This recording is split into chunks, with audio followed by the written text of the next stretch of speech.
প্রতারণা নয়, আবাসন খাতের স্বচ্ছতা ও জবাবদিহিতা গ্রাহকদের সামনে তুলে ধরতেই রিহ্যাব কাজ করবে বলে জানিয়েছেন সংগঠনটির পরিচালক ও প্রেস অ্যান্ড মিডিয়া স্থায়ী কমিটির চেয়ারম্যান তাসনুভা মাহবুব সালাম।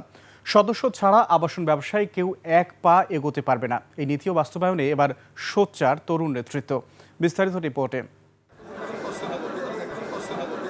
দেশের আবাসন খাত real estate and housing association of Bangladesh rehab দীর্ঘ বিরতির পর নির্বাচনের ধারাবাহিকতায় সক্রিয় হয়েছে। নতুন নেতৃত্বের দায়িত্ব বন্টনের মধ্য দিয়ে গ্রাহক বান্ধব সংগঠন আরও জোরদারের উদ্যোগ নিয়েছে সংগঠনটি। নতুন দায়িত্ব পেয়েছেন রিহ্যাব পরিচালক ও টেরানোভা ডেভেলপমেন্ট লিমিটেডের ব্যবস্থাপনা পরিচালক তাসনুভা মাহবুব সালাম।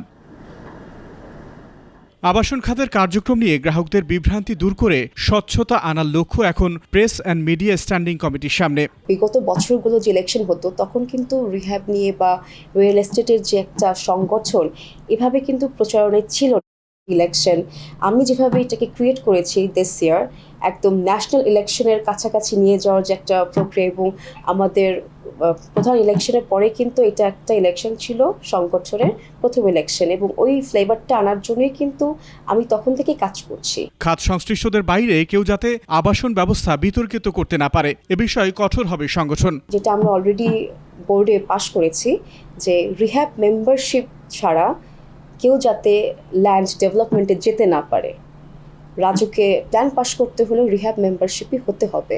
সো এই জিনিসগুলো নিয়ে আমরা কাজ করতেছি যাতে করে কেউ আর কোনো প্রবলেম ফেস না করেন। গ্রাহক বান্ধব আবাসন খাত গড়ে উঠলে সরকারের রাজস্ব বাড়বে বলে মনে করেন সংগঠনের পরিচালক। রিয়েল এস্টেট এখন যে অবস্থায় আছে সেটাকে ঘুরে দাঁড়াতে হলে আমাদের সকলের কাজ করতে হবে। আকবর হোসেন সুমন, 21 টেলিভিশন, ঢাকা।